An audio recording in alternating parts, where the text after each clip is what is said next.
Okay. What I was building up to say was that the kind of upbringing I had prepared me for being extremely independent, being able to do lots of different things.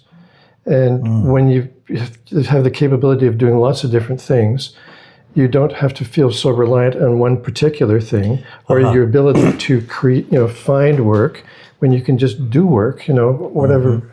So I fit in perfectly with the culture and society that I found in St. John's because I could do lots of different things that people needed and wanted. And people quickly recognized that in me and gave me interesting and useful things to do. Okay. As work, paying work. Yeah. You can do this. Well, here, can you do this for me? Yeah, great. So I never advertised. I built the carpentry business from nothing, just saving money from doing the work that trickled along and trickled along and trickled along. But that's, for me, is credit to the society there that is so open and inclusive that I wasn't pegged as an outsider who was going to take work away from somebody else. Yeah, I was an asset to the community. You weren't a threat. Yeah, I was not a threat. I was seen to be an asset who could make things better for lots of people, so it's mutual. So there was a very accepting and cooperative attitude amongst that era. Kind of an informal framework. Yeah. It's not everything perfectly. Yeah, a lot. I think very loose at the edges and very. There's sort of there's a spectrum. On the one hand, a society can be very nosy and very prying. Who are you? What do you want? But on the other hand, it can Newfoundland was not so much like that. It was really more about curiosity and hi, how are you, and get to know you.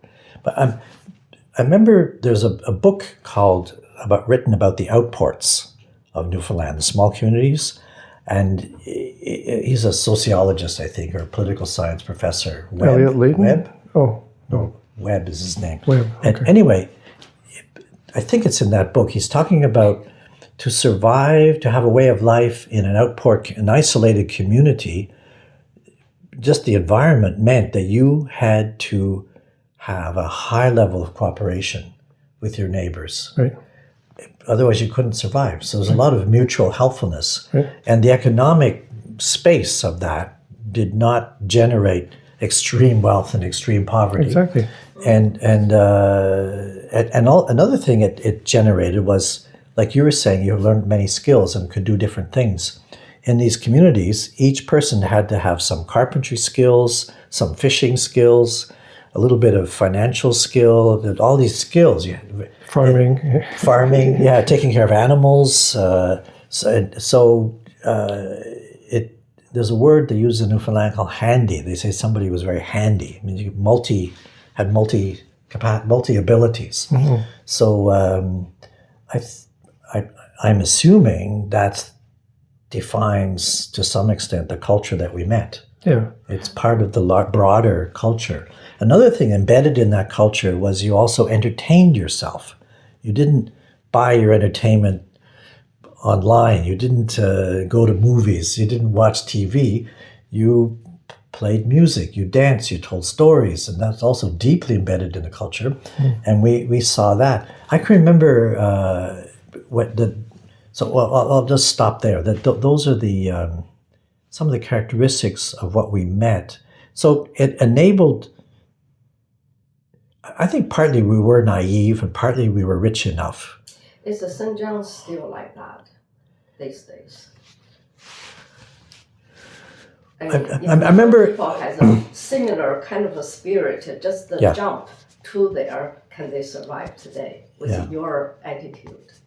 I couldn't say for sure, but it's going to go back a little bit. That you already touched on it, but the part of what I learned about making a living and building a carpentry business from scratch was that nobody was really in it to get rich, and that included me. Mm-hmm. So part of the contract was, I could be useful, I could do work for people, but my prices were always extremely reasonable. And that meant I was always busy because I really liked working. I liked designing things and and working with people on whatever they wanted to have done. I really enjoyed being able to deliver what they wanted to have done. And part of that, because it was kind of an arts-based community, you had to work with people's budgets. I was never going to get rich, but I could, after 10 years, I could afford to go on cycling trips in Europe. So it was a sharing situation. And I just fit in perfectly. It was fantastic. Yeah. But I asked. I remember. I think it was Andy Jones. I asked, is the atmosphere in Newfoundland now in St. John's like what it was back in the 70s? And I think he said, I mean, this is a rough memory. It's something like, yes, but not as much. There still is a lot of mentoring, a lot of sharing, a lot of incubator. Like the LSPU Hall, the local theater was a kind of an incubator for beginner talent, had a place to experiment and at low cost, without big investment. And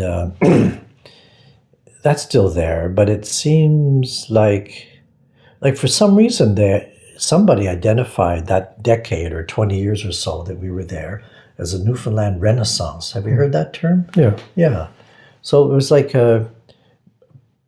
possibly because that was sort of the pioneering days of taking advantage of that culture and stretching it and expressing it in some new ways through music and plays. Mm-hmm. I think there was a kind of a creative storm started that had deep roots in that culture, but took it to another level. Mm-hmm. I can remember people would say, for example, organize folk festivals, and young people go and learn about all these really musicians and singers and so on in the small communities, and invite some of them to come to St. John's for a folk festival or music festival, either in Bannerman Park or at LSPU Hall or somewhere. Mm-hmm. And I can remember once a woman, I think she was playing the accordion, and some Newfoundlanders, when they play the accordion, they all the movement, all the energy goes into your fingers and your hands. Nothing else moves. Maybe tap the toe. But even the expression on the face looks no expression, just Canada making music. Anyway, she was invited to come to perform on a stage at the LSPU Hall. And all these enthusiastic young people, hooray, And I remember she looked puzzled, confused, a bit nervous, because she had never played in public before, ever. So it's like the folk level of the culture, where music was part of the kitchen home life, suddenly on a stage in front of an audience, like that's a whole different, it's almost like the commercialization of it or something. Yeah. It was a bit of I could see she was going through a bit of a shock. And so my point is those days were why the Renaissance idea. I think it was taking the culture into new spaces that it hadn't been before, and new kinds of creative energy and commentary on current events, political events. It was very, very energetic. So how did you end up connecting to that community? Kind of osmosis, really. I mean, you kind of meet everybody eventually, like I eventually met all the Figgy Duff members. And is that because of music? Well, partly, yes, but partly just hanging around and kind of random occurrences, I guess. But no, becoming more aware. Like Figgy Duff would be playing at the Strand Lounge in Avalon Mall, and I'd go up and hear them, Same with Red Island, what was his name, Jamie Schneider. So there was kind of a Celtic revival or folk revival, which manifested in local bands becoming more commercial, as you say. They would make big posters and they'd play bigger venues and they'd go on tour, and they'd become well known nationally and go tour to folk festivals outside the province and all that kind of thing. So there was that going on. Then in theater, that was the era of collective creations, where the cast would write their own scripts, and so every actor created their characters and wrote their own lines, and it was like improvised, a lot of improvisation, went into it, and then someone would madly write it down every night and that kind of thing. So that was another whole revival. But those are events happening around you. What was your, at some point you are in the audience and Right. you're aware of these people. You see the posters, you go to the venue where they're playing. But how did you, and because the city is small enough, you can actually get to know some of those people. Right. On a one, at least at an acquaintance level, Right. maybe even a friend. But you went beyond that and got active yourself in that community. How did that come about?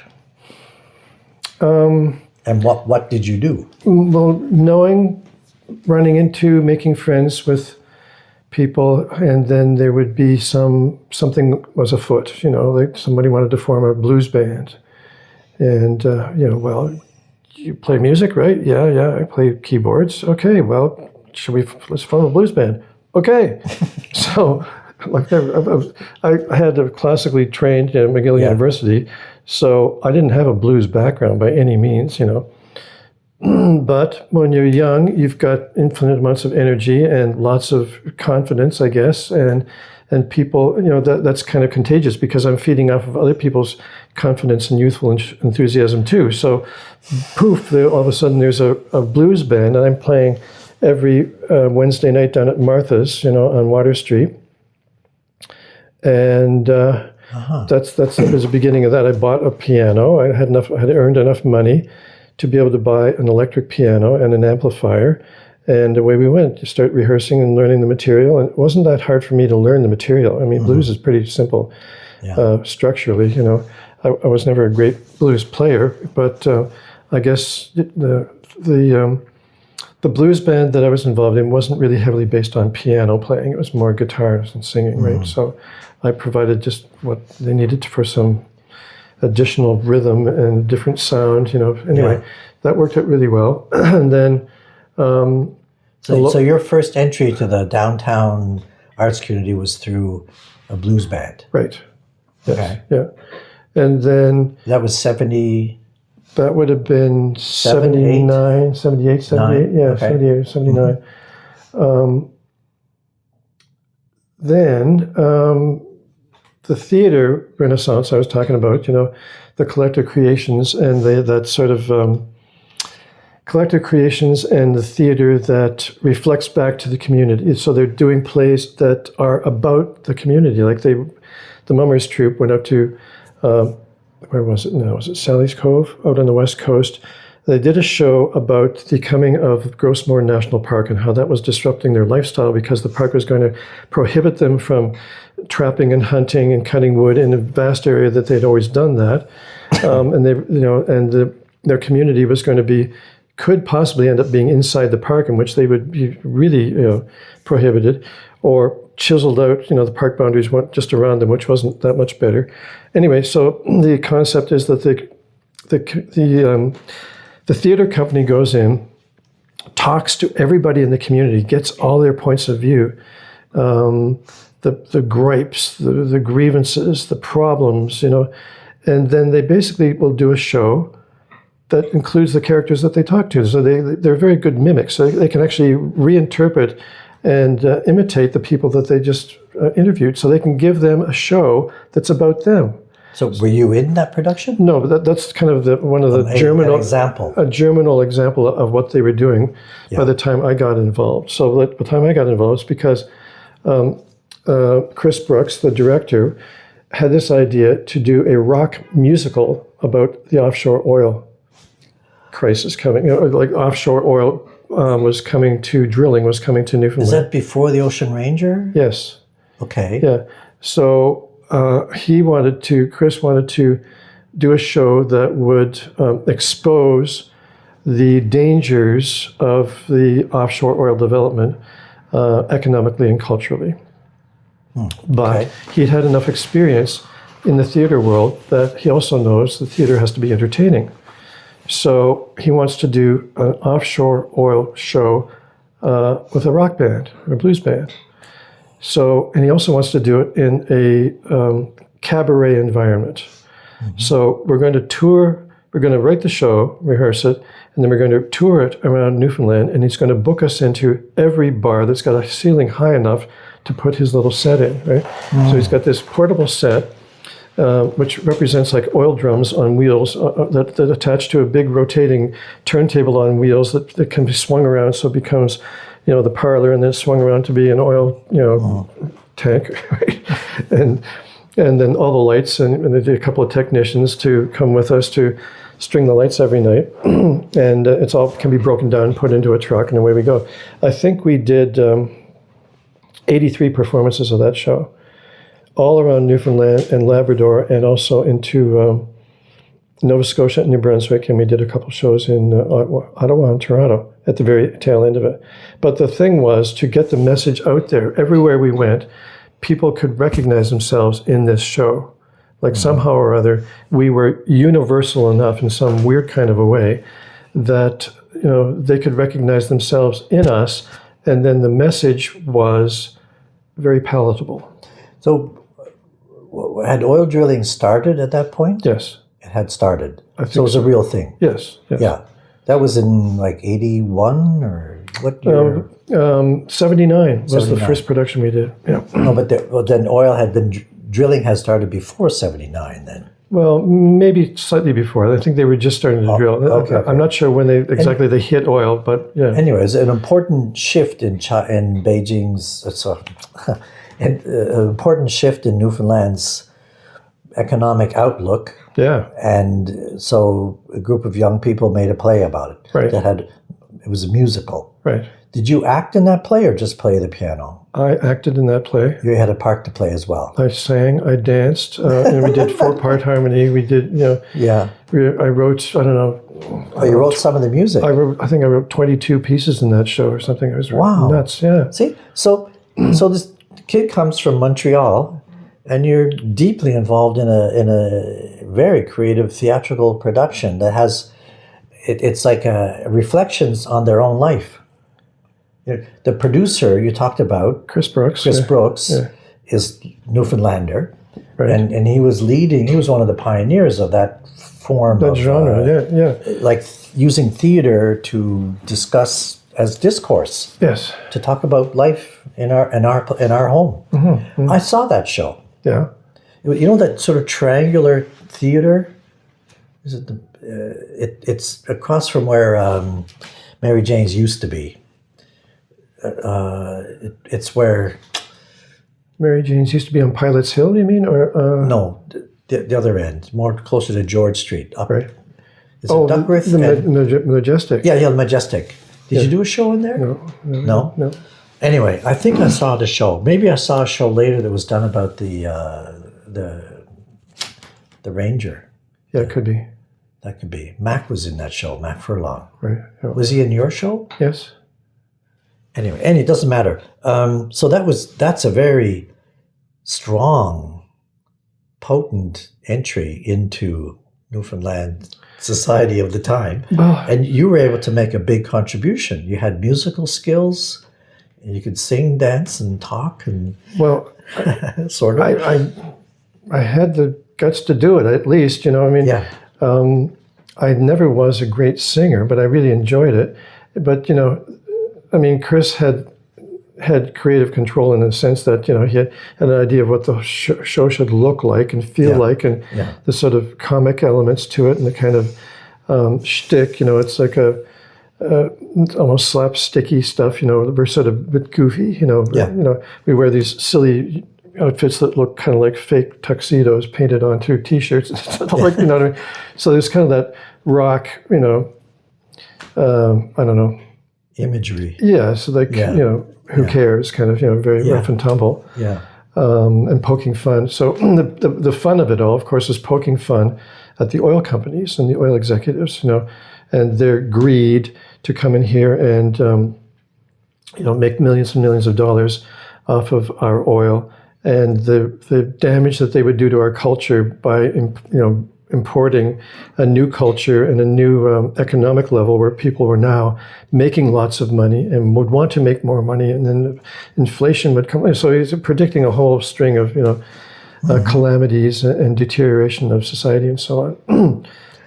well, the wealth of Newfoundland did go up, but from what I also heard that there's way more drug use, and it came at a price. Yeah. Yeah, it wasn't just now we're wealthy. It was now we've got a new layer of social issues was coming in. Yeah, and I think the government really depended on those oil royalties, but the deals that they struck weren't that great, and they had limits on them. And so, when the first phase of whatever it was Hebron, the first big phase of drilling kind of wound down, and the Newfoundland just went, because there's nothing backing it up. Yeah.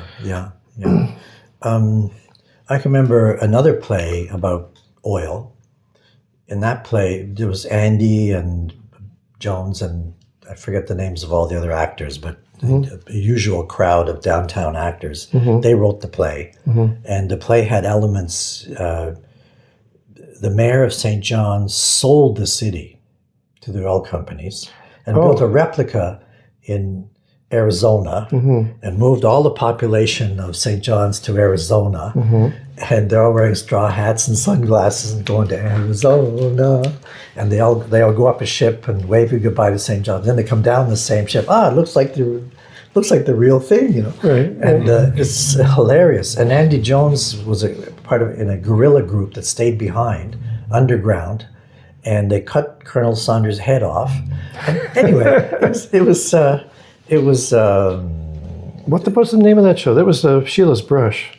Was the group, right? Yeah. I don't remember the name of the show. I can't remember either. And there was a movie where St. John the Baptist came. Oh, that was an Extraordinary Visitor. Yeah, and he met some local people, Andy and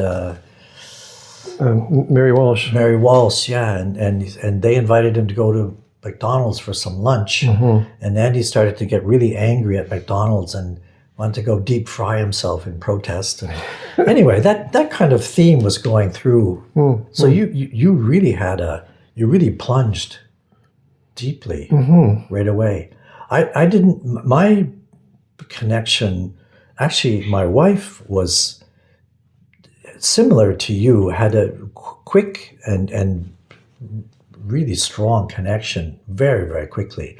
She met another non-Newfoundlander who was a dancer, and they somehow ended up being invited to prepare a show for the biggest stage in the province at the Arts and Culture Center. Right.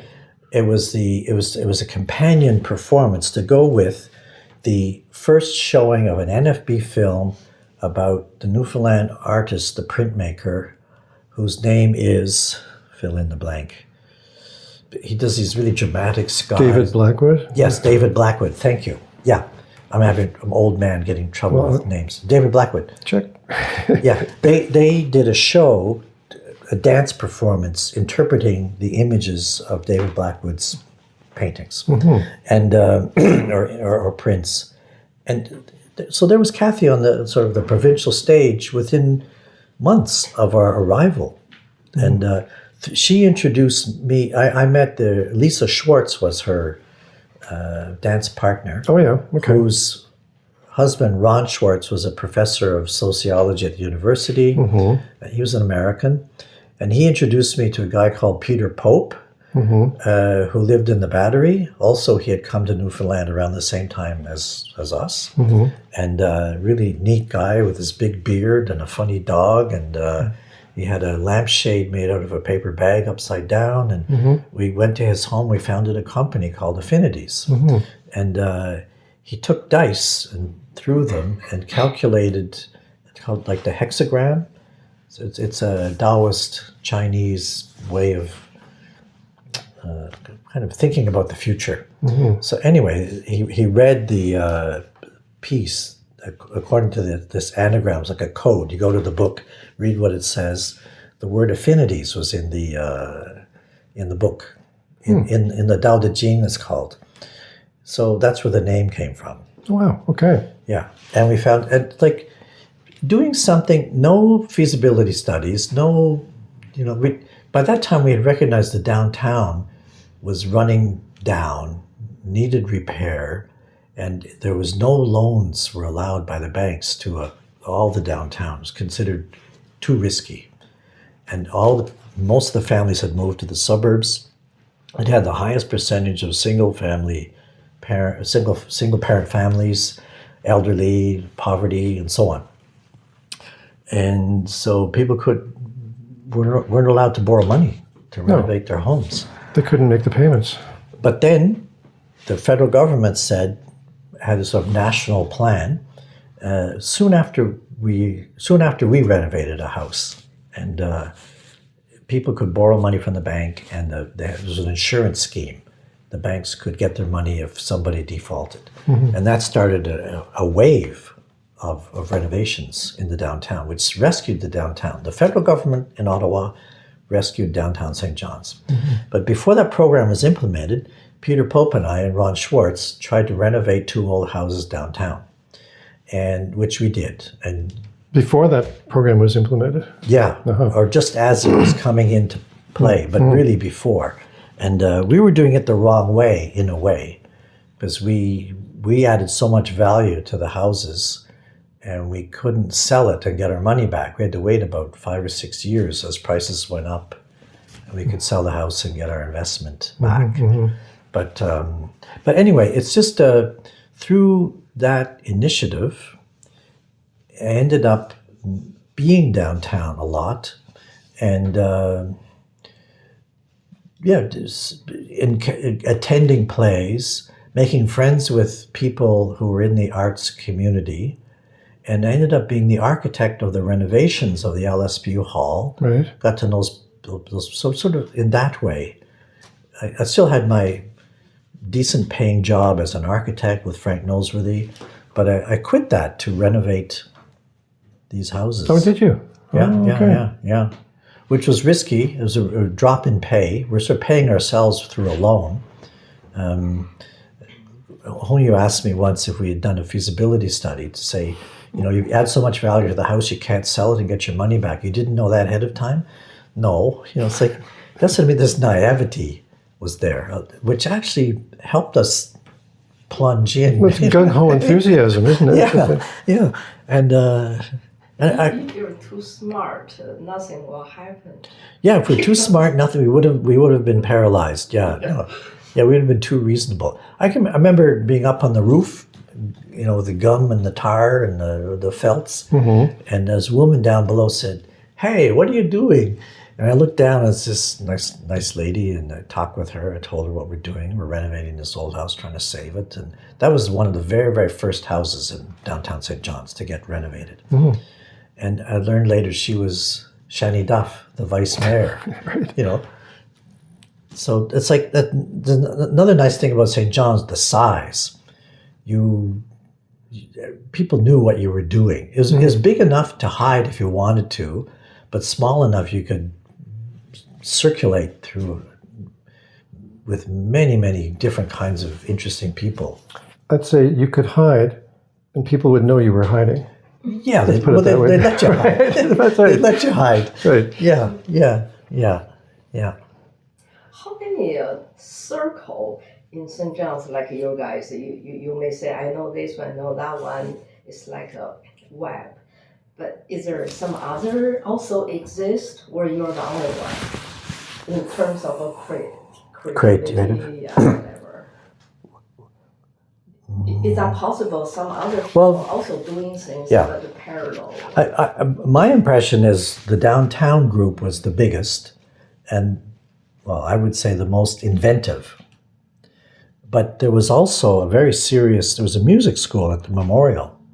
And Newfoundland has also a tradition of choirs. They had one of the very, very strong and they had a symphony orchestra. Like that whole world was intact and very strong for a city that size. And those people, and there was another rising tide. There were other theater companies. So there were other circles, but these circles had overlaps. I guess the downtown gang had a reputation for being a bit hippie, a bit rowdy, a bit, they drink too much, but there was respect, I think, for what they were doing. And is it Robert Mellon? part of the... Robert, well, quickly tell his story. Robert Mellon is an architect about between our ages, I think, and similar generation. He also came around in the mid-70s, and he was as good a musician as he was an architect, a multi-talented person. And he was part of a tour of Canada, of a small musical group that was doing a tour of Canada. And he played in St. John's, Newfoundland. And there was one of the local architects, Charles Cullum, was very, very active in the supporting, raising funds, member of the board of directors of the symphony orchestra. And he met Robert as a musician, found out Robert's an architect, and I don't know, I can't fill in the details, but he offered Robert a job, even a junior partner in his firm. He had almost the biggest firm in Newfoundland. Wow. And suddenly, and I was working for him at that time, so suddenly Robert's my boss. You know, I'm older than Robert, he's my boss. And but Robert and his wife Heidi, she started to study medicine, and she was Newfoundland's first female gynecologist. So both of them, it's the same thing. So new people with talents that got plugged in, really plugged in. Mm-hmm. And yeah, there's a lot of people, a lot of females in China called Heidi. In China? I keep saying. In St. John's, in Newfoundland, there's a lot of females called Heidi because Heidi Kravitz delivered them. She helped. The mothers were so happy with Heidi, the doctor, they named their daughter after her. Yeah. And Robert, the list of his accomplishments and awards and honorary degrees, and it's ridiculous, you know.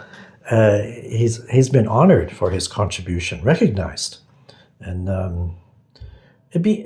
Peter Pope, who we just mentioned, he became the head of the anthropology, sociology departments at Memorial, and sadly died too young. But he was a very disciplined, creative person, multi-talented again, built his own house. Yeah,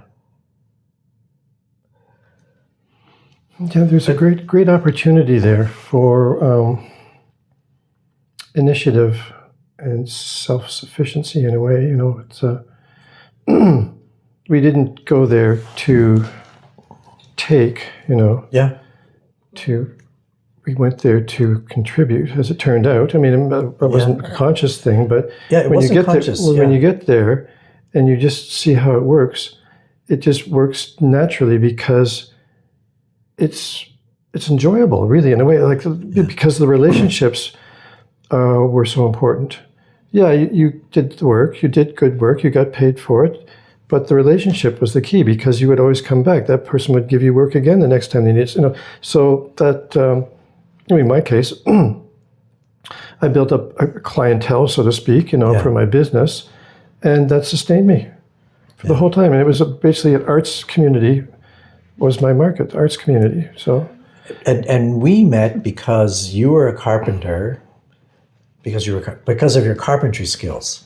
We were renovating two old houses, right? So there you were, right? And I remember you were a welcome addition. Because I didn't know what I was doing.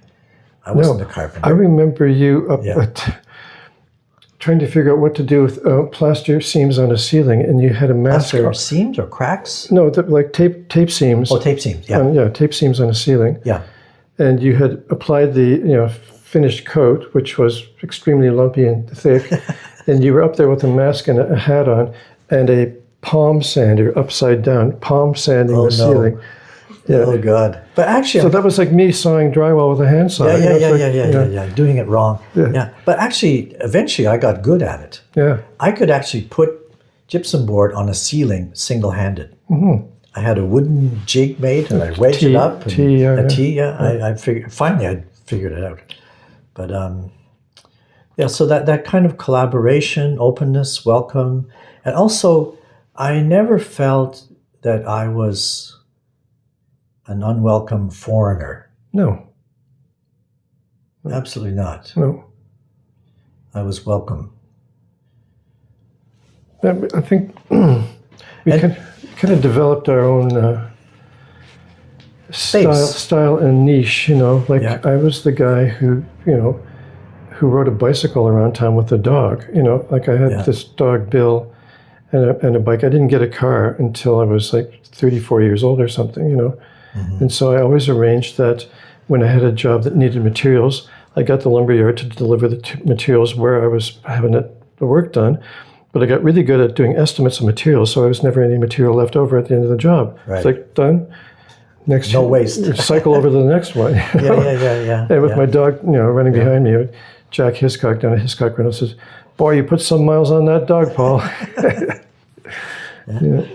And there's also a restaurant called the Duckworth Lunch and a bar called the Duckworth Inn. There were also The Ship. The Ship Inn. The Ship Inn. Those two places were important because they were like our living room. Yeah. It's like this downtown crowd had a daytime and a nighttime venue to hang out and get to know each other. And we did get to know each other better through those spaces. Right. And the LSPU Hall. There's like a triangle of... Remember once Andy Jones and I, we designed a T-shirt. We never made them, but it had the St. John's subway system. A subway map for St. John's. And it was called The Mole. And it had, the Duckworth Lunch, LSPU Hall, Right. Ship Inn, City Hall, whatever. Yeah. Hilarious. But the community, somehow organically through friendship, had a sense of being part of a community. So through my work as an architect and some understanding of urban planning and so on, and renovating that house for a year and a half, 2 years, sitting there looking at the harbor every day, and then realizing that the view, I've seen this view every day of the harbor.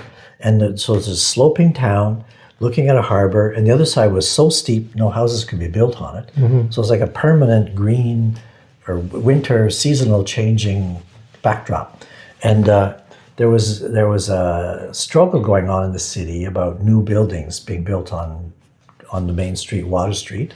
And somebody wanted to build a tall building of 12 stories, which is silly in Montreal. 12 stories is a small building. In China, it's a really small building. But the problem was even a 12-story building in St. John's would block the view from up the hill. And then Mary Walsh and some of her friends, when I started participating in this debate about whether or not to build buildings on Water Street and block the view, they wrote a play called Who Wants to See the Harbor Anyway? Do you remember that? Well, no, I didn't see the show, I don't think, but I remember the name. Yeah. Anyway, it's like, but I was really interested in that, and I remember drawing a contour map of the city, and then I drew the water level up like a 12-story high building, how far it would come. It basically flooded the downtown, and I made a drawing of that, and I printed like 100 copies, and I gave them to Lewis at Duckworth Lunch, the owner of Duckworth Lunch, and he used them as placemats for meals. I was sort of giving my propaganda. And so I was participating in this discussion about downtown. How do you preserve? How do you develop the tension there? How do you protest? Yeah. So how do you? I did not want to protest. I wanted to find some kind of idea, vision that everybody could agree on. So, and they had a spontaneous blowing of horns in the harbor on New Year's Eve. And then I had the idea of, why don't we organize this? Because I think it looks like a theater. The houses are the stage, the people in the audience, the ships are the actors, and the backdrop is the south side hills is the backdrop.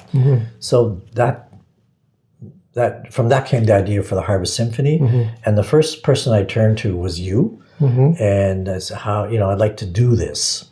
And I think I showed you a staff, like a musical, like an armature upon which you a timeline. You could write on-off music. And well, I won't repeat all that story here because I have it recorded already. But you and I went. Well, why don't we tell it? It's okay.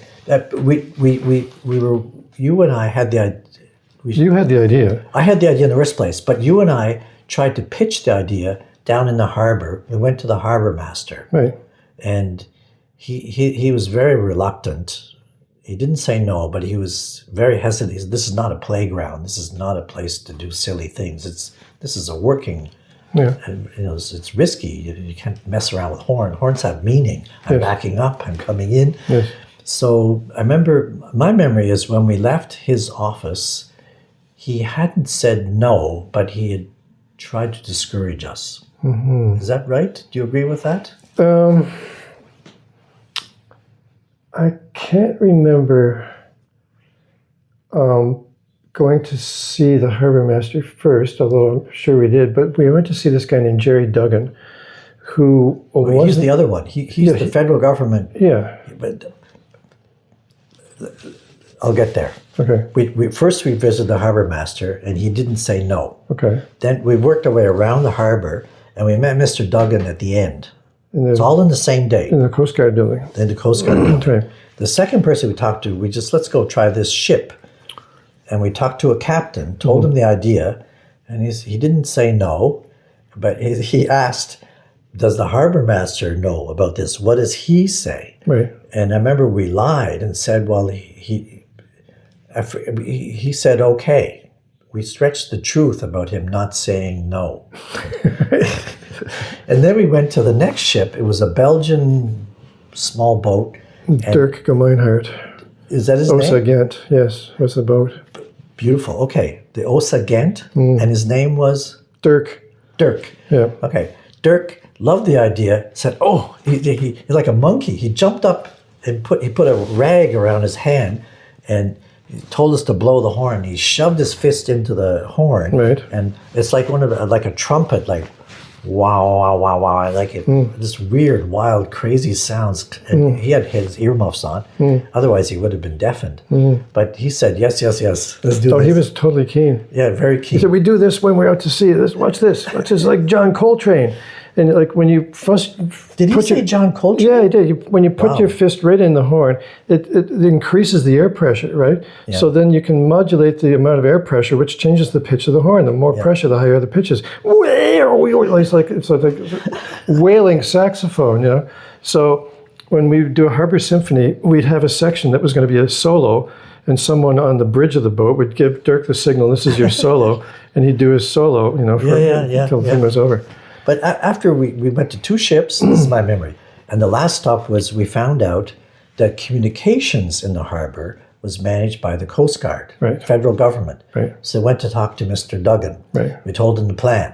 Again, he said the same thing. This is not a playground. It's a bit dangerous and so on. And my memory is, I remember we were doing this to leave, and even had our hands kind of ready to do that. And he said, but I could test the system every day at noon. And he could do a countdown. He wouldn't say Harbor Symphony. He just said counting from 10 down to 1 to 0. I'll do that every day for a week. I'll test the system every day. Right. So we did. Yeah. And we did our thing. We went on every ship. And thanks to Duckworth Lunch, I remember going there one day, or we went there. We need 16 people. 2 on each ship. Sometimes, yes. Yeah. And they're all there. And most of them were actually musicians, which wasn't actually a prerequisite, but coincidentally, there's so many musicians in the downtown community. Yes. But people had a sense of a concept of what it was all about. And I think that upped the energy, the communication. I remember Mike Jones was part of the early groups. Yes. And he was like a little kid. He's so happy. Go play the boats. Well, I mean, just imagine we could just walk on board ships. So now to do a harbor symphony in St. John's is a real administrative challenge Yeah. because you've got to get permission from the owners of the ship. And then they've got to relay the permission to the gatehouse, security gatehouses, to get onto the harbor apron, to actually get onto where the ships are. And then, okay, and who are the names of the people coming today? Okay, let me see your ID. Okay, okay, so you're the two people. Okay, come with me, put on these safety vests. Hard hats? Yes, and we'll escort you to the ship now. Meanwhile, the Harbor Symphony is starting in 5 minutes or whatever, and you get up there and where's the captain? Okay, the captain has to be blah, blah, blah. People have to be on the bridge. Is it working? Okay, so that's all that has to happen now. When in those days, none of that had to happen. None of it. I would cycle around the harbor every morning, stop at the ships that were new in the harbor, and tell them what was going on and would they like to participate. Any ship that was still there from the previous day, I didn't bother to ask them. I just said, well, we already got permission, so we're going to send people there again today. Yeah. And they'd come on the board, and the people would show up on board, and they'd ask the first person, "Oh yeah, you were here yesterday. Come on up." So it was all fine. This is a real thing. Relaxed. It was a thing. It was it was great.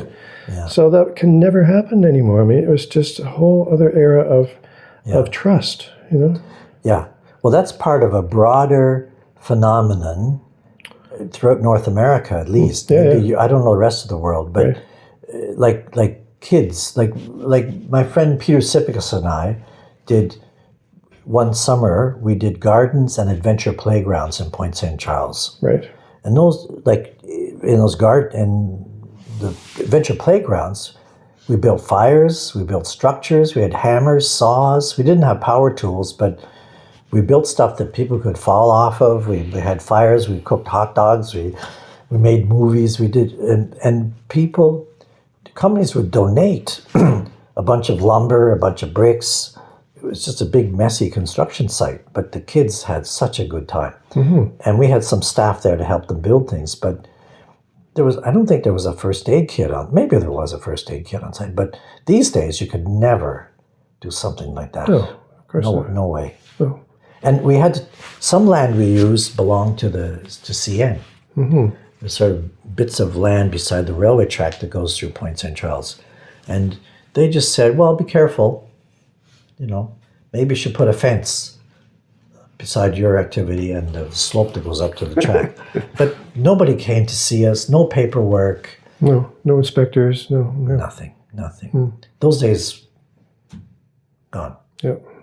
So that's another thing, that like the word trust, not only was it like among the people in the downtown world that we met, well, not just the downtown world. We're just saying, like in every village, there's a lot of trust going on, but the level of trust and fear of something going wrong has gone up so much, which is affecting young people today too. Afraid something will go wrong. The whole world is like that. Yeah. So we're privileged to be young in an environment like that.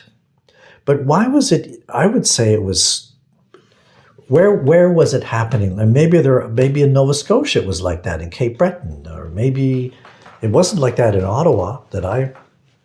Even Montreal. You mean overregulated or what? No, I meant the opposite. Like this open and welcoming and easy to cooperate with kind of groupings was extremely strong in Newfoundland. I don't know. I'd like to know where else was it like that. Yeah, I don't know. Stop for a second. Stop for a second. Here's a bit of heat.